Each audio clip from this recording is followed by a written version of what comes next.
नमस्कार। मैं हूं प्रेम कुमार। प्रेम से बोलो सत्य बहुमत। आप सभी का स्वागत है इस लोकतंत्र विषयक चर्चा में। रोज की तरह हम हर रोज बात करते हैं ऐसे विषय पर जो समसामयिक होता है, आजकल का विषय होता है और वो लोकतंत्र से जुड़ता है। लेकिन आज हम जो बात करने जा रहे हैं वो इस पृष्ठभूमि में करने जा रहे हैं कि हमारा देश दुनिया का सबसे बड़ी आबादी वाला देश बन चुका है।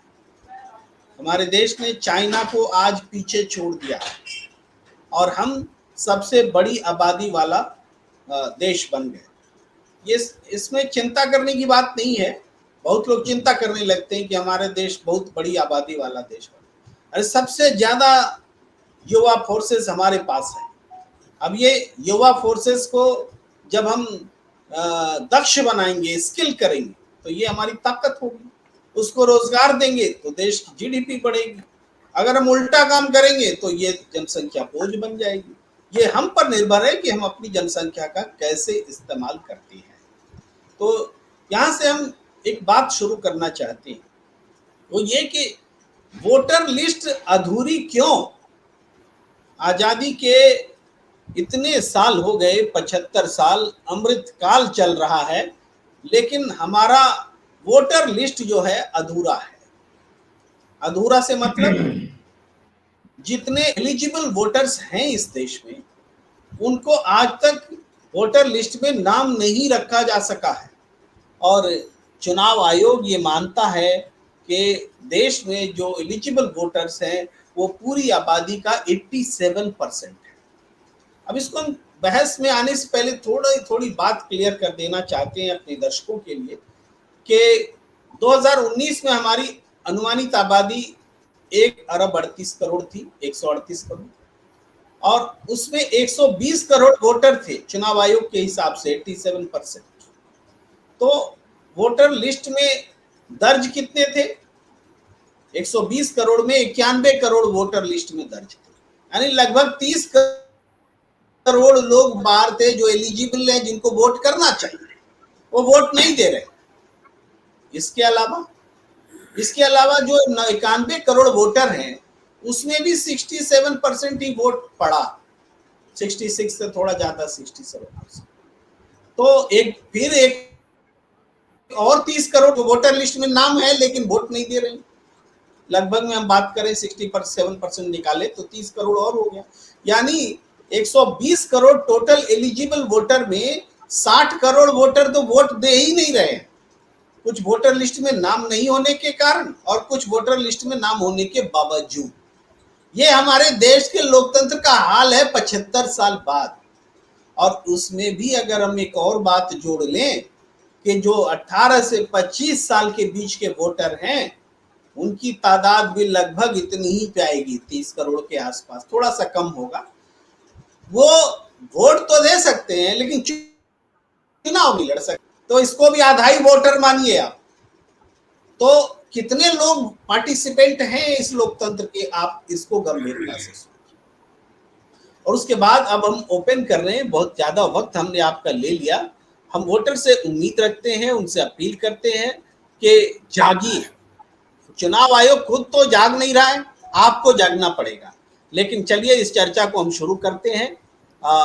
हमारे साथ पैनलिस्टों का एक समूह जो कि विद्वान हैं, अपने अपने क्षेत्र में अनुभव रखते हैं, वो जुड़े हुए हैं। हम सबसे आपको रूबरू कराते हैं। हमारे साथ जुड़े हुए हैं अखिल जी, सीनियर जर्नलिस्ट हैं। आपका बहुत बहुत स्वागत है। बहुत सुधी विचार आपके होते हैं, बहुत अच्छा लेख लिखते हैं, आप निरंतर लिखते रहते हैं, ये आपकी खासियत है। रिपोर्टिंग में आपने एक मुकाम बनाया है और इस चर्चा में भी आप अपना योगदान देंगे। हमारे साथ सीबीपी श्रीवास्तव जी जुड़े हुए हैं, शिक्षाविद हैं और जो एस्पिरेंट्स हैं, आईएएस एस्पिरेंट्स हैं और भी दूसरे तरह के जो प्रतिभागी होते हैं उनको तैयारी कराते हैं। इसके अलावा बड़ा फोरम भी चलाते हैं शिक्षा से संबंधित। शिक्षा को लेकर के आपका बहुत कंसर्न होता है, देश की शिक्षा को लेकर के। आपका बहुत बहुत स्वागत है। हमारे साथ जुड़ रहे हैं सत्यदेव चौधरी जी, जो सत्य बहुमत पार्टी के संस्थापक हैं और लोकतंत्र विषय पर उनकी राय यूनिक होती है और सदैव वो हमारे साथ में डिबेट में होते हैं। आज भी आपका स्वागत है और थोड़ी देर में हमारे साथ एक और पैनलिस्ट जुड़ेंगे, हम उनका भी इंतजार कर रहे हैं, उनसे हम आपको रूबरू कराएंगे। वो ज्योतिषी है आचार्य राजीव नारायण शर्मा जी, हम उनका इंतजार कर रहे हैं कि वो जुड़ेंगे। वो भी एक सामान्य नागरिक की हैसियत से इसमें शिरकत करेंगे, न कि ज्योतिषी के तौर पर। ये उनका व्यवसाय है, उनका परिचय है। तो सबसे पहले मैं आज सत्यदेव चौधरी जी आपके पास ही आना चाहता हूँ, आपसे ही बात शुरू करना चाहता हूँ कि देखिए, हमने 3 हिस्सों में वोटरों को बांटकर बताया। 30 करोड़ लोग हैं जो एलिजिबल वोटर है लेकिन वोटर लिस्ट में नहीं है। 30 करोड़ लोग हैं जो एलिजिबल होके वोटर लिस्ट में होकर के भी वोट नहीं देते, और उसके बाद एक बड़ी आबादी 18 से 25 साल की है जो वोटर तो है लेकिन चुनाव नहीं लड़ सकते। तो अब कितना वोटर रह गया जो सेंसिबल है, जो कि पार्टिसिपेंट है इस एक्टिव डेमोक्रेसी में, जिसको हम दुनिया का सबसे बड़ा लोकतंत्र बोलते हैं। तो इसमें कोई भी सरकार आ जाए, कौन सी बहुमत, काहे का बहुमत, ये सवाल हम आपके सामने रखते हैं। जी जी, धन्यवाद प्रेम जी। देखिए, आपने अपने प्रारंभिक संबोधन में जो भी कुछ बोला उसमें शायद आप एक बात चूक गए, और वो ये कि जितने एलिजिबल वोटर हैं उसमें से 90 करोड़ वोटर हैं, 30 करोड़ वोटरों को इन्होंने वोटर ही नहीं बना रखा। लेकिन जो आज के सत्ताधारी हैं उन्होंने कितने वोट लेके सरकार बना रखी है? मात्र 23 करोड़ वोट लेके, जब 30 करोड़ वोटर लिस्ट में ही नाम नहीं है, तो 23 करोड़ वोट लेके आप सत्ता में बैठे हुए हैं। और उसके अंदर भी केवल 15-16 करोड़ वोटर ऐसे हैं जिनके वोटों से उनके सांसद जीते हुए हैं, तो बाकी के वोटर तो सब हार गए। इसकी सच्चाई ये है प्रेम जी कि इनको वोटर चाहिए ही नहीं। आज की जो हमारी राजनीतिक व्यवस्था है ये वोटरों के ऊपर आधारित राजनीति नहीं है। वोटरों का तो सिर्फ एक ये नाटक करते हैं, एक नौटंकी बना रखी है कि हम चुनाव करवाएंगे, चुनाव करवाएंगे, चुनाव करवाएंगे। सच्चाई ये है कि इनको वोटर चाहिए ही नहीं। इनको तो सिर्फ दबंगी और धनबली, भ्रष्टाचार और अपराध के आधार के ऊपर चुनाव का नाटक करवाते हैं और चुनाव जीतने के बाद में सरकार बना लेते हैं। तो चौधरी साहब, आप क्या कह रहे हैं कि चुनाव खत्म कर देना चाहिए? नहीं, लोकतंत्र के अंदर चुनाव तो होना चाहिए। चुनाव तो एक आधार है लोकतंत्र का, लेकिन कैसे होना चाहिए विषय ये है। चुनाव होना कैसे चाहिए, चुनाव के अंदर जो एक चुनाव की प्रक्रिया है वो कैसे होनी चाहिए। जब वोटर लिस्ट के, चुनाव आयोग को किसने मना किया हुआ है कि आप वोटर लिस्ट में नाम मत डालिए इनके? और एक सच्चाई और मालूम करिए आप, जिन लोगों के पिछले चुनाव के अंदर वोटर लिस्ट में नाम थे वो इस चुनाव के अंदर वोटर लिस्ट में नाम क्यों नहीं है? किसने गायब कर दिया? जी, जब आप इतने मोहल्लों के अंदर और इतने ब्लॉक और इतने ये सब विश्व की सबसे बड़ी राजनीतिक पार्टी बना रखी है, और उस विश्व की सबसे बड़ी राजनीतिक पार्टी के अंदर आपने पन्ना प्रमुख तक बना रखे हैं, यानी कि 30, 40, 50 वोटर के ऊपर भी आपने एक प्रमुख बना रखा है। उसके बावजूद भी ये हालत है कि इतने लोगों के वोटर की लिस्ट में नाम ही नहीं है, और पिछले लिस्ट में जो नाम थे वो इस लिस्ट में नाम नहीं है। ये एक देखिए षड्यंत्र है, इसके अलावा और कुछ नहीं है, क्योंकि इनको वोट नहीं चाहिए, इनको वोट का आधार नहीं चाहिए। हम फिर आएंगे चौधरी साहब आपके पास। आपने महत्वपूर्ण बात ये कही कि जो आज के राजनीतिक दल हैं, सत्ता में कौन है, वो आज बीजेपी है, कल कोई और थी, आगे कोई और रहेगी, लेकिन जो भी राजनीतिक दल हैं वो आते और जाते रहते हैं, व्यवस्था तो नहीं बदलती है। तो वो चुनाव की व्यवस्था क्यों बदलने जाए? उनको सूट करती है, एक बार तुम आ जाओ, एक बार हम आ जाएं। बहुमत पाने के भी उनके पास तरीके हैं, जाति है, धर्म है, सांप्रदायिकता है, भ्रष्टाचार है, दूसरे दल को अपने दल में मिलाना है, नई पार्टी बनाना है, तमाम हथकंडे हैं।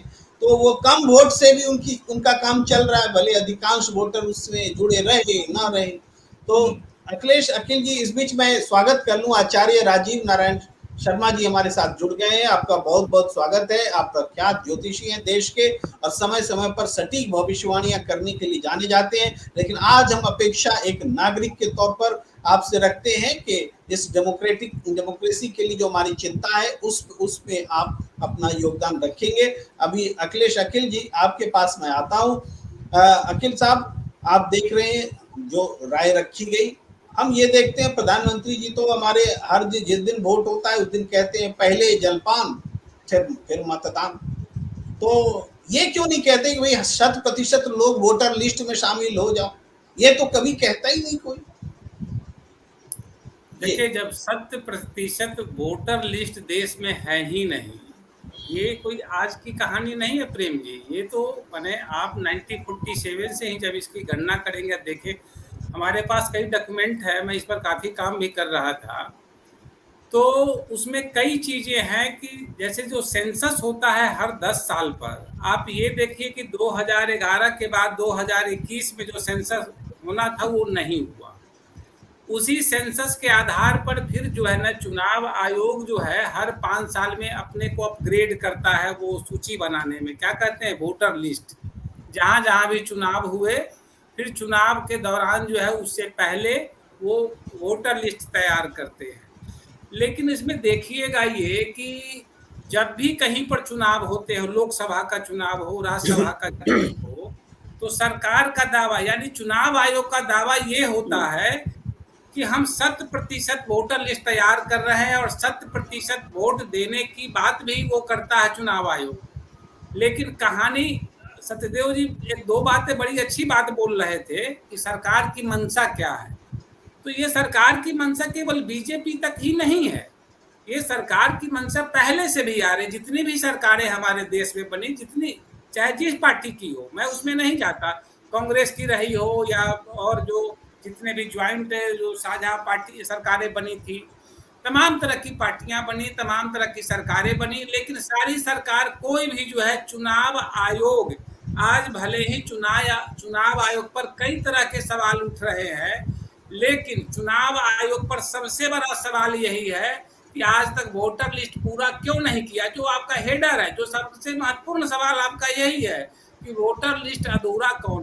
तो अधूरा ये पूरा उसको करने का काम किसका जाता है? चुनाव आयोग का। चुनाव आयोग के ऊपर भारत सरकार बैठी हुई है। सच्चाई ये है कि देखिए, इस देश का दलित, बहुत सारे मुसलमान वोट, दलित वोट, आदिवासी वोट और यहाँ तक कि गांव और शहरों के बीच में जो आवागमन करने वाली बहुत बड़ी आबादी है, वो कभी भी वोटर लिस्ट में शामिल नहीं हो पाती है। ये जो 30 से 35 करोड़ की आबादी जो डोलड्रम में फंसी हुई है कि वो न वोटर लिस्ट में उसका नाम है, अब वोटर लिस्ट में नाम। आप जो पहलू बता रहे हैं अखिलेश जी, हम फिर आएंगे, एक बार सबको समेट लेते हैं डिबेट में। आप जो पहलू बता रहे हैं उसका दूसरा पहलू लेते हुए हम सीबीपी श्रीवास्तव जी के पास आते हैं कि केवल गरीब लोग ही क्यों, जाति या धर्म के आधार पर सुदूरवर्ती इलाकों में रहने वाले लोग ही क्यों, जो बहुत पढ़े लिखे हुए हैं वो कौन सा वोट देने जाते हैं? बड़े जो उद्योगपति अंबानी अडानी, कभी आपने देखा लाइन में लग के वोट देते हुए? नहीं देखा। स्टार तो फिल्म स्टार अपना फोटो खिंचवाने के लिए तो खड़े हो जाते हैं, बड़े बड़े नेता जो आकांक्षी है चुनाव लड़ने के वो भी हो जाते हैं, लेकिन जो दौलत वाले हैं उनको धूप लगती है, ठंडा लगता है, वोट देने से क्या होगा, ये स्थिति है। तो आप क्या राय रखते, कैसे ये सुधरेगी स्थिति, लोकतंत्र मजबूत कैसे होगा? मुझसे बात कर रहे हैं? जी जी जी जी जी। मेरा मानना ये है कि जहाँ तक वोटरों की, जैसे अभी आपने कहा ना कि बड़े बड़े लोग भी, पढ़े लिखे लोग भी वोट नहीं डालते, मुझे जहाँ तक लगता है कि भारत में एक जो बहुत गंभीर समस्या रही है या है अभी भी, कि हम डिग्री होल्डर तो जरूर हैं, लेकिन शायद हमारी राजनीतिक जागरूकता बहुत कम है आज भी। और राजनीति को हमने केवल एक चुनाव तक सीमित कर रखा है। हमें अपने राजनीतिक पार्टिसिपेशन की समझ नहीं है, मुझे जहां तक लगता है। पढ़े लिखे लोग भी इस बात को गंभीरता से नहीं ले रहे कि राजनीति में उनकी सहभागिता सरकार बनाने में ही नहीं है केवल, पूरे समाज में सुधार करने में भी उनकी भूमिका हो सकती है अगर राजनीतिक जागरूकता उनके पास है तो मान लिया वोटर लिस्ट में जिसका नाम नहीं है वो तो एक पहलू है, लेकिन जिसका नाम है वो अगर वोट डालने नहीं जाता और उस दिन वो एक हॉलिडे की तरह उसको एंजॉय करता है अगर, तो ये मेरे ख्याल से ये बुद्धिजीवी वर्ग के लिए भी बहुत बड़ी चुनौती है उसके सामने, और उस पर बहुत गंभीरता से विचार करने की जरूरत है। इस पर सरकार पर हाँ ये जरूर है कि लोक लुभावनी राजनीति का दौर है, वो अभी आपने और सत्यदेव चौधरी जी ने भी कहा कि राजनीतिक दल हर हथकंडा अपनाते हैं अपना काम करने के लिए। तो मान लिया अगर 10 दलों का गठबंधन करके अगर सरकार बन जाए और 10-10% भी वोट मिल जाए तो क्या बुराई है इसमें? तो उनकी इच्छा नहीं होती है कि वो भाई 80% मतदान कराएं या उनको 80% मतदान हो। इसी बात से हम एक सवाल आपको जोड़ते हैं यहीं पर श्रीवास्तव जी कि हमारी संसदीय प्रजातांत्रिक व्यवस्था में हम एक राजनीतिक दल से एक्सपेक्ट करते हैं कि चाहे जिस किसी तरीके से भ्रष्टाचार ही क्यों न करना पड़े लेकिन सरकार तुम बनाओ।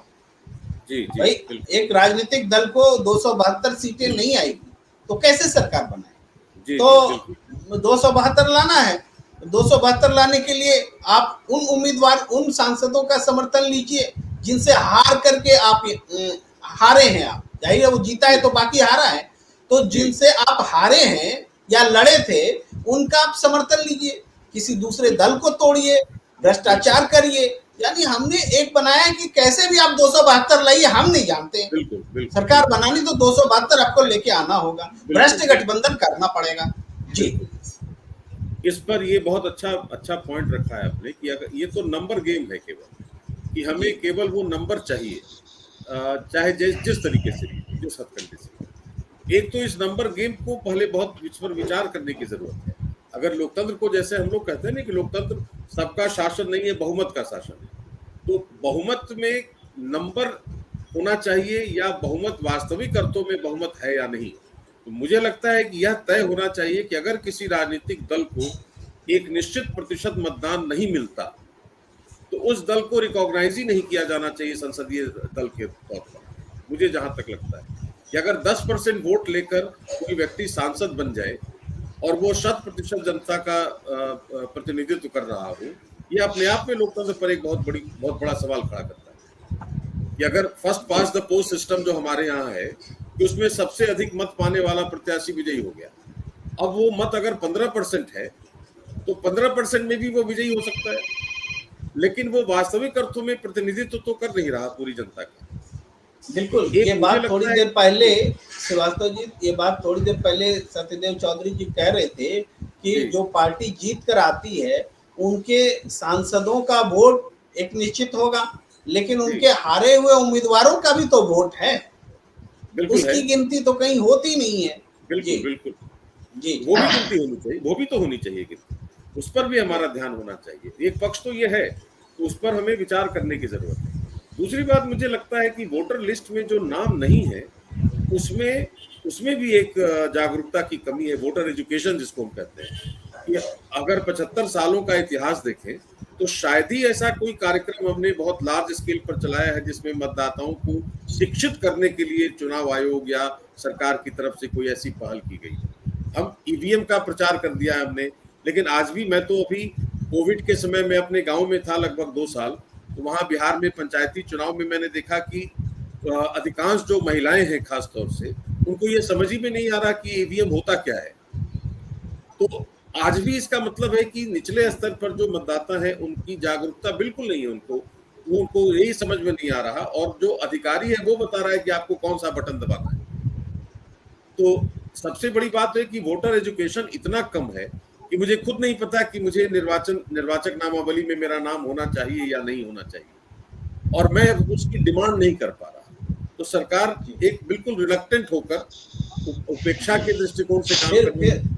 फिर आएंगे श्रीवास्तव जी, बहुत देर से इंतजार कर रहे हैं आचार्य राजीव नारायण शर्मा जी, आपके पास आते हैं। शर्मा जी, आपने तो बहुत राजनीतिज्ञों के हाथ देखे, कहीं कभी इस लोकतंत्र की किस्मत भी देखी क्या? बदलेगी? कभी कभी जनता का बहुमत वाली सरकार आएगी कि ये सांसद अपने खुद तो जीतते नहीं बहुमत से, वहां बहुमत की सरकार बना रहे होते। देखिए प्रेम जी, मैं अपने सारे पैनलिस्टों को प्रणाम करता हूं। देखिए आपने बिल्कुल ठीक कहा कि बहुमत की सरकार, जो आप जिसको बहुमत कह रहे हो, वो 30-35% वाली सरकार है, और उसको फिर वो डिक्टेटरशिप चल रही है हमारे देश में। और जो अभी श्रीवास्तव साहब ने बहुत अच्छे वैलिड पॉइंट्स उठाए कि वोटर को हम एजुकेशन जो है वोटर की, वो सबसे ज्यादा जरूरी है, और चुनाव आयोग के लिए सबसे बड़ा चैलेंज यही है। अब आप बताइए कि 80 करोड़ लोग 5 किलो अनाज में खुश हो रहे हैं, साहब भाई हमारी सरकार बहुत अच्छा काम कर रही है, और हमारा राजा भी क्या कर रहा है, अपना वहां उस राशन में अपनी फोटो लगा करके वोट मांग रहा है उसके ऊपर। तो आपने ये देखा कि उसने, किसी ने ये नहीं चिंतन किया कि भाई आपकी इस राजा के कारण 5 किलो अनाज पर आपकी औकात आके गिर गई है, और वो आप कह रहे हो बहुत अच्छी सरकार है। तो ये डेमोक्रेसी के ऊपर अपने आप ही प्रश्न चिन्ह इसलिए लग रहा है ना, इसमें चुनाव आयोग को इसमें एक्शन लेता है कि भाई आप जो टैक्स पेयर के पैसे से आप जो स्कीम चला रहे हो उस पर आप वोट कैसे मांग सकते हो? तो ये तो सीधा सीधा इलीगल एक्ट हो गया। अब जहां तक काल की बात है, ये देखिए समय का बात है। मैं आप सारे पैनलिस्टों को बताऊं कि जो जब देश बना था हमारा, तो 2 ज्योतिषियों को इनवाइट किया गया था। बाबू राजेंद्र प्रसाद जी को आजादी का समय जो निकाला गया था, वो 2 ज्योतिषियों का इन्वॉल्वमेंट था इसमें। एक थे पंडित हरदेव शर्मा शास्त्री सोलन के, दूसरे क्या नाम है, सूर्य नारायण व्यास उज्जैन के। और इनकी वजह से समय निकाला गया, क्योंकि अंग्रेज तो उस समय आजादी दे करके निकलना चाहते थे यहाँ से। और आपको जानकारी होनी चाहिए कि भारत और पाकिस्तान को एक साथ ही वो आज़ादी देना चाहते थे, लेकिन सिर्फ जोशियों के एडवाइस के ऊपर आधे घंटे का गैप रखा गया कि हमको 12:01 पर ही हमने जो है अपना आज़ादी हमको क्यों मिली है। तो उस समय जो जोशियों के बाद जो होता है, देखिए काल को कोई बदल नहीं सकता। काल का अर्थ होता है संस्कृत में समय, मृत्यु नहीं है काल। काल का मतलब ऐसे कहते हैं प्रातःकालीन, सायंकालीन। तो काल में उनको जो बेस्ट उस समय प्लेनेटरी पोजीशन मिली, क्योंकि मेरा सब्जेक्ट ज्योतिष का ही है, मैं पॉलिटिकल साइंस का स्टूडेंट तो हूँ नहीं, और वैसे मैं क्वालिफिकेशन से मैकेनिकल इंजीनियर भी हूँ। तो मैं आपको बता रहा हूँ कि उस समय जो प्लेनेटरी पोजीशन मिली, तो इस देश का भविष्य मैं आपको बता देता हूँ। इस देश में कभी भी अच्छी करेक्टर की गवर्नमेंट कभी भी नहीं बनेगी। ये दुर्भाग्य था उस समय। तो ऐसे अवस्था में यहाँ पर देखिए, इस देश का जो है, जब जब कोई पूर्ण बहुमत लेकर के आएगा तो वो डिक्टेटर बन जाएगा, क्योंकि वो हॉरोस्कोप भी ऐसी बनी कुंडली देश की। अब हम तो कर क्या सकते हैं? ज्योतिषी साहब, आचार्य जी, हम एक जिज्ञासावश पूछ रहे हैं, लगता है कि इंडिया की ज्योग्राफी थोड़ी बदल करके एक नया नाम देना पड़ेगा क्या? नहीं देखिए, नहीं, आपने कहा बिल्कुल ठीक कहा कि जब आप 75 साल बाद आप संसद अपनी बदल सकते हो, और अपने बाकी सारी चीजें, अपने पुराने जो 75 साल के सारे चिन्ह हटाते जा रहे हो, नए बनाते जा रहे हो, तो वो क्यों ना फिर एक ऐसा जो है एक कार्यक्रम किया जाए कि जहां संविधान को लेकर के पहले से फिर दोबारा शपथ ली जाए संविधान के ऊपर पूरी देश की सर्वे, जिसमें विपक्ष भी हो, संसद को लेनी पड़ेगी। याद रखिएगा, ये हम सब लोगों को जानकारी होनी चाहिए कि प्रजातंत्र में प्रजा तो जनता हो ही गई है, तंत्र का मतलब है सिस्टम। इसमें विपक्ष का भी उतना ही रोल है, क्योंकि 30-35% की सरकार को आप सारी डिक्टेटरशिप दे रहे हो, वो विपक्ष कहाँ चला गया? उसको भी तो कुछ परसेंटेज वोट मिले हैं। तो उस पूरी संसद को शपथ लेनी पड़ेगी, वो काल दोबारा चुन लिया जाए एक बार, वो एक बार काल दोबारा चुना जाए, यहाँ पर जैसे कि भाई आपके राज्यसभा और लोकसभा दोनों साथ बैठकर बनी, और देखिए प्रजा। तो आचार्य जी, इस बारे में तो ज्योतिषी परिषद जो होगी, आपका जो समूह होगा, उसको कम से कम सलाह मशविरा लेकर के जाना चाहिए, सारे देश के सामने रखना चाहिए कि देश का भविष्य बदलना है। ज्योतिषी पर अगर थोड़ा बहुत भी विश्वास है तो हमारी सलाह ये है, आप लोग कभी क्यों नहीं देखते? आपके पैनलिस्टों को एक जानकारी और दे देता हूँ कि जो मेन मेजर पार्टियां बनी, तो ये किन पार्टियों का जो रजिस्ट्रेशन होता है चुनाव आयोग में, वो हमारा बर्थ टाइम होता है। जैसे भाजपा का बर्थ टाइम जो है वो लगभग 11 बजे के आसपास जो ऑफिस खुलने के टाइम होते हैं, तो 6 अप्रैल 1980 को भाजपा बनी थी। इसी तरह से जो कांग्रेस जो अभी बनी, जो इंदिरा कांग्रेस है, वो 2 जनवरी 1978 की फॉर्मेशन है। इसी के आधार पर हमने कई सालों में हमने यही रिसर्च की कि भाई इसी के आधार पर हम पार्टियों की परफॉर्मेंस देख लेते हैं। तो अभी जैसे भाजपा की जो 6 अप्रैल 1900 आपका जो वर्षफल होता है, एनुअल हॉरोस्कोप, ये कहते हैं ना भाई ये साल हमारा कैसा जाएगा, ये साल हमारा जी। डिसाइड होता है कि जिस समय पर साल का अर्थ होता है सोलर ईयर, सूर्य जो है 12 राशियों में जब मूव करेगा तो सोलर ईयर होगा। और उसमें भाजपा की अभी जो 6 अप्रैल 2023 को जो कुंडली बनी है, उसमें भाजपा के लिए पूरे वर्ष किसी भी चुनाव ना जीतने का योग आ रहा है। तो वो क्यों आ रहा है? क्योंकि भाजपा की फॉर्मेशन 6 अप्रैल 1980 को हुई थी। उसके आधार पर एनुअल हॉरोस्कोप हमने देखी। इसके अलावा इंटरेस्टिंग पार्ट आपको बताऊं, भाजपा का प्रचार तंत्र इतना जहरीला क्यों है और भाजपा के साथ आज कोई सहयोगी क्यों नहीं है? इन सारी बातों का जवाब केवल एक ज्योतिषी दे सकता है। पता ही नहीं लगेगा। आप सोचिए कि अकाली दल से लेकर शिवसेना से लेकर के सारे दल इनसे क्यों अलग हो गए?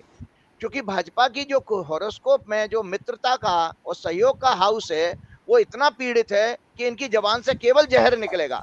इनकी जबान से केवल और केवल देश को बांटने की बातें ही निकलेंगी। हाँ, ये बात जरूर है कि भाई ये हम सब अपने जीवन में जब कहते हैं ना बुरा समय का दौर है, वो एक बुरा समय का दौर देख रहे हैं। कोई इस समय परमानेंट नहीं है, सब अपने प्रकृति अपना जी, हिसाब किताब पूरा करेगी। फिर हम तो आएंगे। इसमें सबसे जी, जी। हम फिर आएँगे इस बुरे समय को, जो आपके नज़रिए से जो आप देख रहे हैं। भई हम तो देख रहे हैं अजित पवार भी आते-आते रह गए, घोषणा कर दी कि नहीं आएँगे बीजेपी में, तो एलआई नहीं मिल रहा है, उस पर भी हम करेंगे चर्चा। लेकिन एक बार फिर हम सत्यदेव चौधरी जी के पास आना चाहते हैं। चौधरी साहब, आपने अलग-अलग एंगल से आज लोकतंत्र को देखने की कोशिश देखी। देखिए, सीबीपी श्रीवास्तव जी एक शिक्षाविद के नाते देख रहे हैं, ज्योतिषी के नाते आचार्य जी देख रहे हैं, पत्रकार का नजरिया अखिल जी का है ही।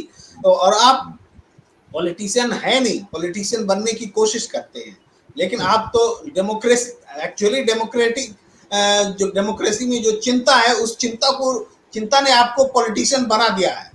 तो आप बताएं कि कैसे ये जो सांसदों के बहुमत वाली जो डिक्टेटरशिप वाली सरकार चल रही है और पहले से चल रही है और आगे भी चलेगी जब तक कि इस स्थिति में बदलाव नहीं आएगा, करेंगे कैसे इसको?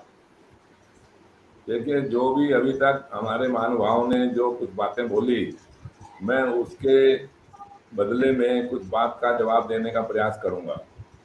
जब आप ये कहते हैं जी कि जो वोटर हैं, जो वोटर नहीं है, चलो उनकी बात को छोड़ दीजिए, लेकिन जो वोटर हैं वो वोट क्यों नहीं डालते?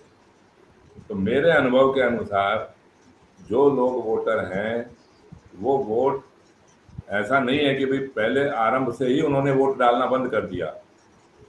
4-5 बार 6 बार उन्होंने वोट डाला, और जब इस राजनीतिक व्यवस्था में कोई सुधार नहीं होता तो ये सोच के लाचार विवश हो गए कि भाई इस वोट को इस राजनीतिक व्यवस्था को वोट डालने की अपना समय बर्बाद करना है।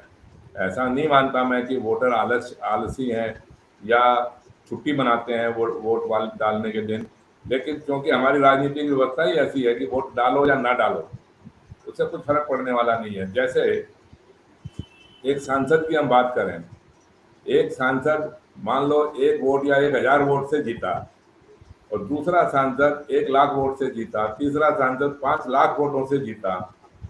अब मुझे बता दीजिए, तीनों के तीनों सांसदों का जीतने के बाद में क्या मूल्य है? सब तीनों के तीनों बराबर हो गए। 1 वोट से जीतने वाला भी एक सांसद है, 1 लाख से जीतने वाला भी सांसद है, 5 लाख से जीतने वाला भी सांसद है।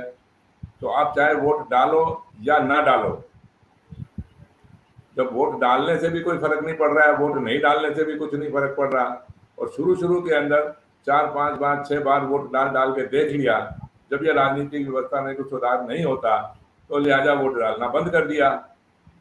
और जिन 18 से 25 वर्ष वालों को वोटर बनाया इन्होंने, सबसे ज्यादा 80-90-100% तक वोट वही डालते हैं। अब उसके विडंबना देखिए कि वो वोट डालते हैं लेकिन चुनाव में भाग नहीं ले सकते। ये आपको बहुत गहरा चिंतन करके इस राजनीतिक व्यवस्था को समझना पड़ेगा। और जो वोटर शिक्षित नहीं है, मैं इस बात से बिल्कुल सहमत हूं आपकी श्रीवास्तव जी की बात से, कि ऐसा कोई कोर्स, ऐसा कोई बात जरूर होनी चाहिए कि शिक्षित वोटर बनाया कैसे जाए। आज के दिन तो विडंबना ये है कि अगर आप 70 साल वाले वोटर को भी बात करोगे जो 10 बारी वोट डाल चुका, 15 बारी वोट डाल चुका, उससे अगर हम ये पूछेंगे कि भाई बहुमत से सरकार कैसे बनेगी, वो जवाब नहीं दे पाएगा। चुनाव होने के बाद में कैसे बहुमत से सरकार बनेगी, हमें जवाब दीजिए इसका। जब आपको यही नहीं पता, 10 बारी वोट डाल दिया कैसे बहुमत से सरकार बनेगी? फिर वोट डाल क्यों रहे हो? किस लिए वोट डाल रहे हो? खाली एक नाटक करने के लिए वोट डाल रहे हो क्या? अब उसकी जिम्मेवारी ना तो पॉलिटिशियन लेता, ना चुनाव आयोग लेता, ना कोई चुनाव आयोग कोई सरकार लेती, और ना ही जो वोट डालने वाले नागरिक हैं वो भी गंभीरता से इस बात को नहीं लेते। जी सबसे बड़ी कुल जिम्मेवारी मैं मिलाकर के सरकार की चौधरी है। साहब जी जी, कुल मिलाकर के चौधरी साहब आप ये कह रहे हैं कि वोटर को अपने वोट का जो सही नतीजा मिलता है कि नहीं मिलता है वो देखने की जरूरत है। लेकिन अखिल साहब, वोटर देख तो रहा है, तभी तो उदासीन होकर के घर बैठ रहा है। कुछ होता ही नहीं वोट देने से, तो वो घर बैठ जाता है।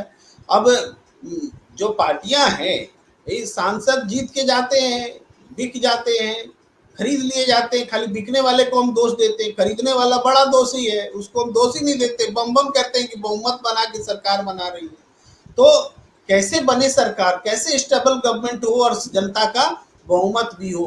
क्यों नहीं सबसे ज्यादा वोट जिस पार्टी को मिला है उसको सरकार बनाने का अधिकार देना चाहिए। ये सांसद कौन होता है बीच में सरकार बनाने का? जी चलिए, वो तो एक बड़ी पार्टी है, लेकिन चौधरी साहब 2-3 बात बड़ी अच्छी कह रहे थे और काफी उसमें दम भी है कि लोग वोट देता भी है और देने के बाद भी सरकार फिर उसी तरह की बनती है जो लगता है कि कोई उसका मीनिंग है नहीं, कहाँ से बहुमत आए। बेसिकली सरकार बनाने के लिए आप भी जानते हैं कि बहुमत जुटाया जाता है, और ये सारे बहुमत जुटाने का जो खेल है, जिसको तमाशा कहिए, एक तंत्र है वो, जो एक जो है उसी चुनाव प्रक्रिया के बगल में वो काम करता रहता है। अब देखिए, सबसे बड़ी चीज क्या है कि 90 के दशक के बाद ये पूरा देश जानता है, सारे बुद्धिजीवी जानते हैं और सारे पढ़े लिखे, सारे पत्रकारिता से जुड़े हुए लोग भी जानते हैं जो थोड़ा सा 20-25 साल से पत्रकारिता कर रहे हैं, कि 90 के दशक के बाद जिस तरह से लोकतंत्र का हरण किया जाने लगा चुनाव के नाम पर, चुनाव के नाम पर समझिए कि लोकतंत्र दिखाई तो पड़ रहा कि लोकतंत्र है, हम वोट देंगे। लोकतंत्र को जोड़ दिया गया वोट देने की प्रक्रिया से।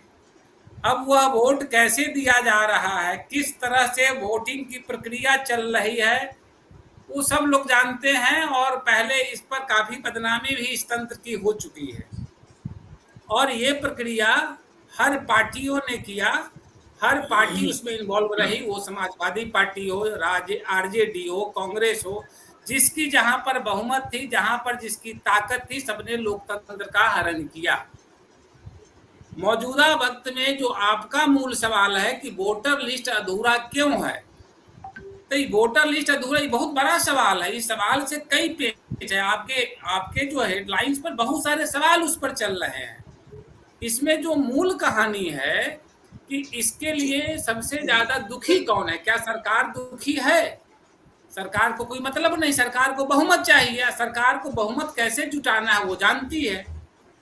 आप ये देखिए कि अभी हालिया चुनाव में पूर्वोत्तर के राज्यों में 3 राज्यों में चुनाव हुए, ये कितना महत्वपूर्ण चीज है, जहां पर तीनों राज्यों में बीजेपी की जीत दर्ज की गई। ऐसा मीडिया वालों ने कहा कि तीनों राज्यों में बीजेपी की सरकार बनी। क्या आप मानते हैं कि बीजेपी की सरकार तीनों राज्यों में बनी? नहीं बनी।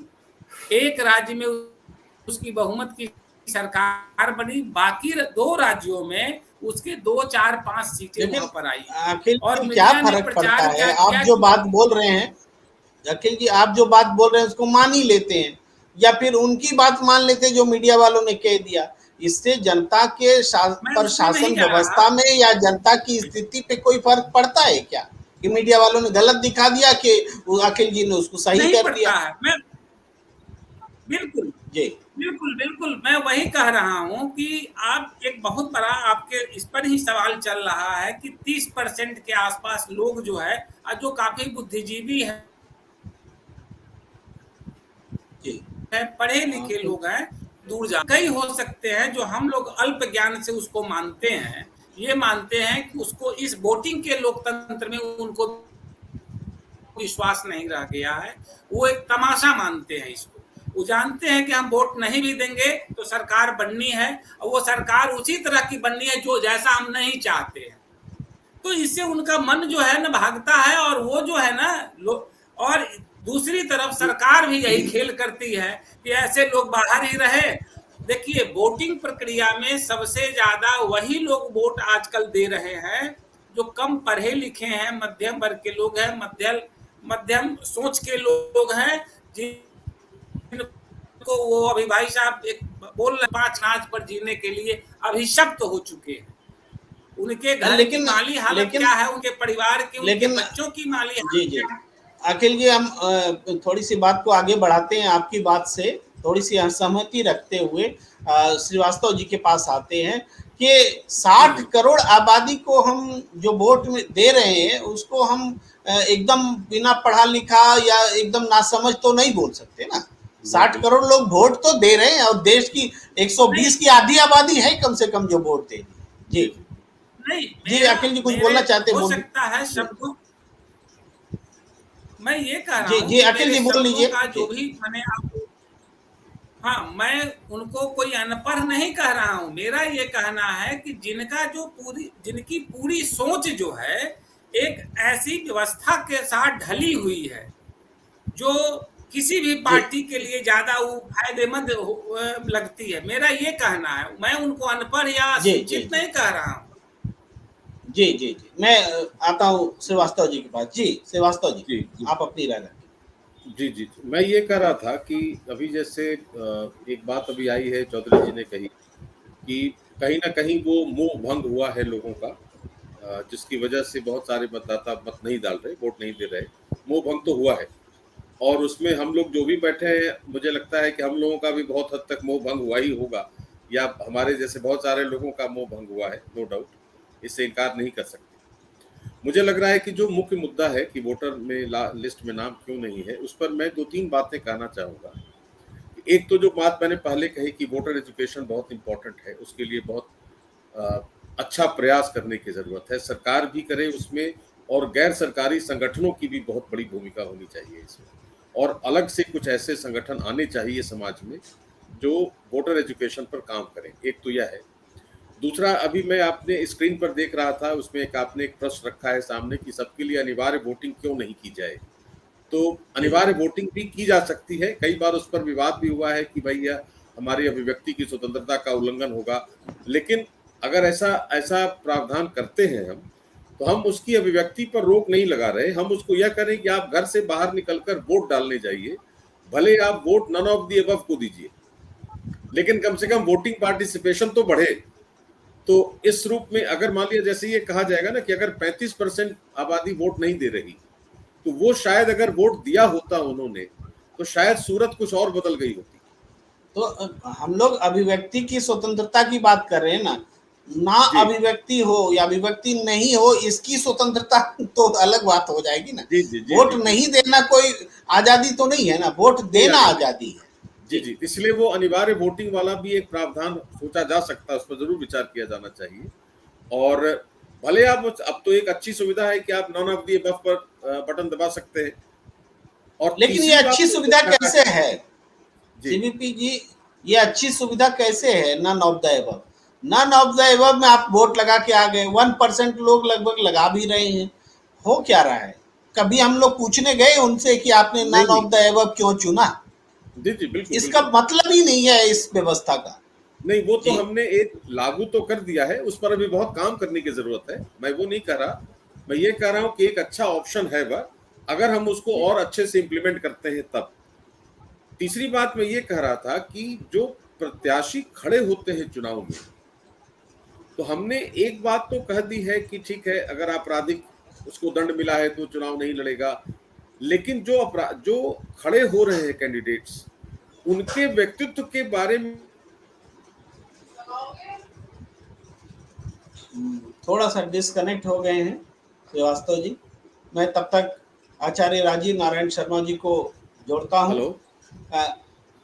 जी, आपकी आवाज थोड़ी गड़बड़ा रही है, आप सुन पा रहे हैं? हेलो। जी हाँ, जारी रहेगा, अपनी बात कंप्लीट की। तो हमारे पास जितने भी प्रत्याशी हैं हमारे चुनाव में खड़े होते हैं, उनके कैंडिडेचर के बारे में तो आम लोगों को जानकारी बिल्कुल नहीं होती, अनलेस एंड अनटिल कि वो बहुत बड़ा कोई नेता हो या कोई बहुत बड़ा अपराधी हो जिसके बारे में हम जानते हैं। अदरवाइज हो सकता है उसमें कोई एक बहुत बड़ा बुद्धिजीवी चुनाव लड़ रहा हो, लेकिन उसके पास धन बल या भुजबल नहीं है, तो वह अपनी कैंडिडेचर को प्रकट नहीं कर सकता। तो ऐसा कोई ना कोई एक प्रावधान जरूर होना चाहिए जिसमें कि कैंडिडेट्स अपने छवि को सामने रखें। जैसे मान लीजिए एक अमेरिका का उदाहरण देना चाहता हूं मैं कि कैंडिडेट्स तो डिबेट करते हैं। ये आप जो कह रहे हैं ये बात तो बहुत आसान तरीका है, 3 महीना पहले से कैंडिडेचर घोषित करवा दीजिए, कैंडिडेचर 3 महीना समय मिले प्रचार करने के लिए। मैं अमेरिका का उदाहरण दे रहा हूं यहाँ। ठीक है कि हम उसको अक्षरशः भले पालन नहीं करें उसका, लेकिन अगर जनता के बीच वह आकर अपने डिबेट करें वो जनता के साथ, और कैंडिडेट्स के बीच में डिबेट ऑर्गेनाइज करें हम, और विकास के मुद्दे को लेकर हाईलाइट करें, तो एक वो परिपाटी शुरू की जानी चाहिए या की जा सकती है। वह भी एक सोचा जाना चाहिए उस विषय पर। चलिए मैं अब प्रश्न टॉस करता हूं आचार्य राजीव नारायण शर्मा जी के पास।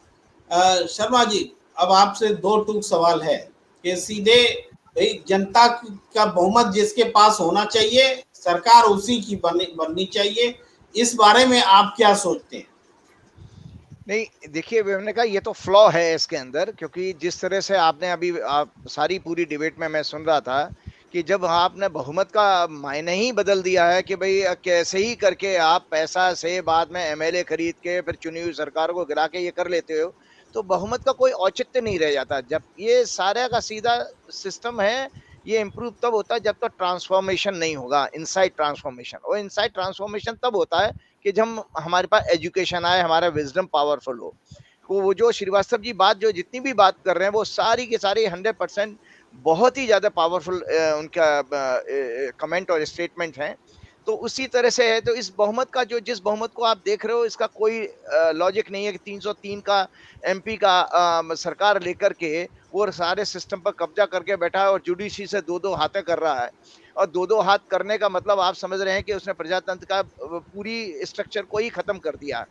कि प्रजातंत्र कहाँ जब जिंदा रहेगा? प्रजातंत्र जिंदा रहेगा जब आप संविधान को, जिससे आपका लाइफलाइन क्या है आपकी प्रजातंत्र की, वो है संविधान। उस संविधान का ही अगर आपने जब रेस्पेक्ट नहीं करेंगे, तो मेरे समझ से इस बहुमत का कोई अर्थ नहीं है। और उस बहुमत में सबसे बड़ी बात जो श्रीवास्तव जी कह रहे थे कि भाई वोटर का एजुकेट होना बहुत जरूरी है। चुनाव, आप लोगों को जानकारी के तौर पर बता दूं कि जो चुनाव आयुक्त हैं इस समय वर्तमान में मुख्य चुनाव, वो मेरे से जुड़े हुए हैं और कई वर्षों से जुड़े हुए हैं। वो फॉर्मर फाइनेंस सेक्रेटरी हैं। अब ये जब रिटायर्ड बाबू जो पीएमओ के चक्कर लगाते थे और पीएमओ में मैं उनको देखा करता था, जब वो फाइनेंस सेक्रेटरी थे तब भी अगर वहां पीएमओ से फोन आए, sir sir sir sir sir करके बात करते थे। आज वो मुख्य चुनाव आयुक्त हैं, तो आप सोचिए वहां पीएमओ से फोन आएगा तो सर सर कह के, तो अभी मानसिकता तो उनकी वही है। तो ऐसे लोगों में सिस्टम में जो रिटायर्ड बाबुओं के थ्रू आप चुनाव आयोग से बहुत उम्मीद लगा के बैठे हैं, ये इम्पॉसिबल है। ये कभी नहीं चेंज कर पाएंगे। इनके पास कोई गट्स नहीं है, कोई गट्स नहीं है। तो अब तो सुप्रीम कोर्ट ने एक व्यवस्था दी है ना आचार्य जी कि अब चुनाव आयोग जैसे पद पर नियुक्ति के लिए विपक्ष को भी शामिल करना होगा, सत्ता पक्ष भी होगा, जुडिशरी भी होगा। अब तो एक नई व्यवस्था आ गई है। ये बहुत अच्छी बात है। यही अगर ये ऐसी व्यवस्था पहले से होती तो ज्यादा अच्छी थी, क्योंकि ये मैं इन लोगों की मानसिकता जानता हूँ। बहुत सारे ब्यूरोक्रेट को देखता हूँ, ये आज की डेट में भी चप्पल उठाने वाले जो है बाबू हैं। इनसे मत उम्मीद करिए कि ये कोई सिस्टम वोटरों की लिस्ट और वोटर्स का पार्टिसिपेशन बढ़ा देंगे। इम्पॉसिबल, नहीं कर पाएंगे। और एक और ट्रेंड क्या नाम है प्रेम जी, आप देख रहे हैं अक्रॉस द वर्ल्ड, इजराइल से लेकर के अमेरिका से लेकर सब जगह ये जो विधायिका है ये कोर्ट से जुडिशरी से क्यों लड़ने के मूड में आ गई है? क्योंकि इसको ये मंजूर नहीं है। ये घमंड हमारे अंदर आ चुका है कि हमें पब्लिक ने चुना है तो हम किंग हो गए, और बाकी जो संविधान का जिसका काम है रोकने प्रोटेक्ट करने का, इनके ऊपर वॉचडॉग जो है वो हमसे प्रश्न क्यों उठा रहा है? तो आपने देखना है कि इजराइल में भी देखो उन्होंने वो लॉ बदलने की कोशिश की, पाकिस्तान में भी आप सुप्रीम कोर्ट को वो चैलेंज कर रहे हैं। मतलब एक ट्रेंड देख रहे हैं पूरे वर्ल्ड में। सो इस समय एंटायर वर्ल्ड में डेमोक्रेसी के ऊपर क्वेश्चन मार्क लग रहा है। तो ये सब इसी वजह से हो रहा है कि वोटर के अंदर अवेयरनेस की कमी है। वो जानता ही नहीं है, ना तो अपने वो संविधान को जानता है, ना वो अपने अधिकारों को जानता है। तो ऐसे अगर हम एनिमल लिविंग के जैसे कहते हैं ना, आहार निद्रा मैथुन, ह्यूमन में मगर और जी एनिमल में क्या फर्क है? खाना पीना सोना मैथुन, ये तो सब वो भी कर रहा है, आप भी कर रहे हो। तो इस तरह की मानसिकता हमारी बन चुकी है, हम सोच रहे हैं बड़ा सिस्टम चेंज हो जाएगा। तो वही मैंने कहा कि ये सारा चीजें ट्रांसफॉर्मेशन का ज्यादा आता है। जी जी। मैं यहाँ से एक प्रश्न उठाते हुए चौधरी साहब के पास आता हूँ कि जो ज्योतिषी साहब कह रहे हैं, आचार्य राजीव नारायण शर्मा जी, कि आज अवेयरनेस नहीं है। अब देखिए 1947 में हमारे पास कोई अवेयरनेस नहीं थी, तब तो हमने इतना बड़ा डेमोक्रेसी खड़ा कर दिया, और आज हम वो अवेयरनेस भी खत्म कर लिए कि वो डेमोक्रेसी जो थी हमारे पास वो भी लूटा बैठ रहे हैं। जी देखिए प्रेम जी, ये जो हमारे सारे चर्चा का लबोलबाब ये है कि हमारे पास बहुमत का फैसला नहीं है। बहुमत हम किसको बोलते हैं ये हमें नहीं पता। आज तक भी हमें नहीं पता कि चुनावों से पहले या चुनाव के बाद कैसे बहुमत से सरकार बनेगी, और इसी का दुष्परिणाम हम आज भोग रहे हैं कि चाहे ना वोटर लिस्ट, इतने लोग निष्क्रिय हैं, किसी का कोई दिलचस्पी है नहीं वोटर के अंदर, और इतने हमारी संसद के अंदर भ्रष्टाचारी और अपराधी लोग, 60-70% से ज्यादा लोग तो अपराधी और भ्रष्टाचारी अंदर सांसद बन गए, और वही लोग मिलकर फिर कानून बनाएंगे। और वो कैसे कानून बनाएंगे ये भी आप, उसका किस स्तर क्या होगा कानूनों का, ये भी आप भली भांति अनुमान लगा सकते हैं। तो सबसे बड़ी समस्या हमारी यही है कि हम इस बहुमत का फैसला नहीं है हमारे पास, जिसका हमें सबसे पहले बहुमत का फैसला करना चाहिए, जिसके आधार के ऊपर हमने सत्य बहुमत या सत्य बहुमत पार्टी का गठन किया। हम ये कहते हैं कि सांसदों के बहुमत से सरकार ना बनाकर हम सांसदों के सिर क्यों गिने। जैसे अभी भाई साहब कह रहे थे कि नंबर गेम, तो नंबर गेम सांसदों का ही क्यों होगा, नंबर गेम वोटर का क्यों नहीं हो सकता। लेकिन चौधरी साहब, ज्यादा दिक्कत तो ये आपने एक सोच के तहत आपने पार्टी बना ली, लेकिन आपसे सहमत लोग क्यों हो, कैसे हो? आपको भी तो पार्टी ही बनानी पड़ी है ना इसी संसदीय व्यवस्था में। क्योंकि तो देखिए, जब 70-75 साल का परिणाम तो हम देख रहे हैं ना, आज की राजनीतिक व्यवस्था का परिणाम तो हम आज देख रहे हैं, और वो राजनीतिक व्यवस्था शुरू से लेकर, आरंभ से लेकर आज तक 75 साल के अंदर वही की वही है। राजनीतिक व्यवस्था में कोई भी बदलाव नहीं हुआ है। वैसे ही चुनाव हो रहे हैं, वैसे ही बहुमत से सरकारें पहले बनती थी, वैसे ही बहुमत से सरकारें आज बन रही हैं। कमोबेश हर चुनाव के अंदर भ्रष्टाचार का रूप, धनबली का रूप, बाहुबली का रूप एकदम विकराल रूप लेता चला गया। और अभी आने वाले चुनाव के अंदर आप देख लेना, अगर ये हालत रही तो क्या होने वाला है। उसमें होगा क्या कि गरीब आदमी और गरीब होगा। जो पैसा या धन, जो ऊर्जा जा रही है वो तो गरीबों की जा रही है ना। इन पैसे वालों का क्या बिगड़ता है, धनबलियों का, पूंजीपतियों का तो कुछ बिगड़ता नहीं है। सारे देश के लोगों की आय कम हुई कोरोना के काल के अंदर, और कुछ चंद मुट्ठी भर पूंजीपतियों का आय पता नहीं कितने 100 गुना, 1000 गुना, लाख गुना बढ़ गई। तो ये देखिए, जो ये राजनीतिक व्यवस्था है, सांसदों के बहुमत की राजनीतिक व्यवस्था, इसके ऊपर आप गहरा चिंतन करिए। ये कुल मिलाकर के जी कुल मिलाकर के चौधरी साहब, लोकतंत्र, जिस लोकतंत्र में हम जी रहे हैं उसमें कई तरह के सुधार की अपेक्षा है, जरूरत है। और सबसे बड़ी जरूरत आज जो बहुमत है वो बहुमत का मतलब नहीं है, नए सिरे से बहुमत को परिभाषित किया जाना जरूरी है। किसके बहुमत से सरकार बने ये तय करना जरूरी है।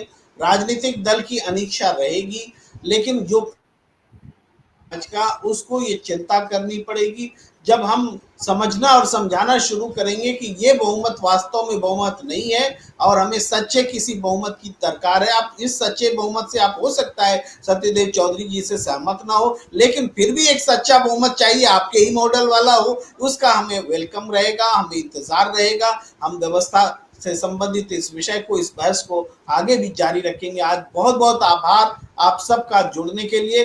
अखिलेश जी, सत्यदेव चौधरी जी, सीबीपी श्रीवास्तव जी, आचार्य राजीव नारायण शर्मा जी, सबका आभार। आप दर्शकों का भी आभार जो नियमित रूप से हमारे साथ जुड़ते हैं, इस चर्चा को सुनते हैं।